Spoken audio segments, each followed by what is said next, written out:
Good morning বন্ধুরা। তো একটা ছোট্ট ব্লগ নিয়ে চলে এসেছি মম অ্যান্ড আনজাই চ্যানেলের পক্ষ থেকে। তো বড়দের প্রণাম আর ছোটদের অনেক অনেক ভালোবাসা দিয়ে আমি আমার এই ছোট্ট ব্লগটি শুরু করছি। তো দেখো, সবাই তো আর নিজের বাড়িতে থাকে না, বেশিরভাগ লোক মানে শহরে বিশেষ করে রেন্টেই থাকতে হয়। আর রেন্টে থাকতে গেলে ঠাকুর মন্দির করা মানে খুব মুশকিল হয়ে পড়ে। কোন জায়গাটায় একটা ছোট্ট ঠাকুর ঘর করব, আর আমি ঘরে থাকবো আর একটা ছোট্ট আমার মন্দির থাকবে না, আমার ঠাকুর ঘর থাকবে মানে ঠাকুরের জায়গা থাকবে না, সেটা তো আর হয় না। তো আমি আমার এখানটায় একটা ছোট্ট ঠাকুর করে নিয়েছি। আমি যেখানেই যাই একটা ছোট্ট মতো করে যতটা সম্ভব ঠাকুরের জন্য একটা জায়গা ব্যবস্থা করে সেখানে পুজো করি। আর বিশেষ বিশেষ দিনে কিভাবে আমি মন্দির সাজাই সেটাই তোমাদেরকে দেখাচ্ছি। তো দেখতে পাচ্ছ আমার আজকের দিনটা ছিল শিবরাত্রির দিন।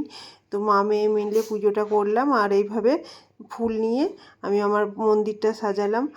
প্রথমে মন্দিরটা ক্লিন করে নিয়েছিলাম, তারপর পুরো মন্দিরের ঠাকুরগুলোকে ক্লিন করে ভালো করে ওদেরকে নিজের নিজের জায়গায় বসিয়ে দিয়েছি। আর ভোলেনাথকে সামনে রেখেছি, কেন আজকে ভোলেনাথের পুজো, শিব শঙ্করের পুজো। আর অনেক ফুল দিয়ে ভালো করে সাজিয়ে দিয়েছি।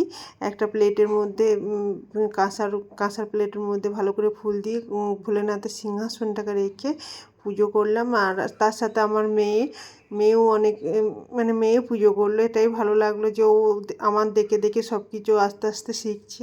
কারণ এইভাবেই তো আমাদের ধর্ম বলো, আমাদের ঐতিহ্য সংস্কৃতিগুলো সব কিছু পাস অন হবে। তো ভালো লাগছে। আর তোমাদের সাথে এইটুকু শেয়ার করছি। দেখো আমার মন্দিরটা কেমন লাগছে। যদি ভালো লাগে তো অবশ্যই আমার ভিডিওটা দেখবে, শেয়ার করবে আর সাবস্ক্রাইব করতে ভুলবে না। আর এই দেখো প্রত্যেকটা কাজে ওকে হাত দিতে হবে। আর জয়ী আস্তে আস্তে দেখো বড় হয়ে যাচ্ছে, সেই ছোট্ট আর জয়ীটা। আর কি বদমাস যে হয়েছে, তোমাদের কি বলবো, আমাকে কোনো কাজ করতে দেবে না, প্রত্যেকটা কাজ ও করবে। আর তোমরা বলবে যে আমার ভোলেনাথকে কেমন লাগছে, আমার মন্দিরটা কেমন লাগছে, সেটা কমেন্টে অবশ্যই জানাবে।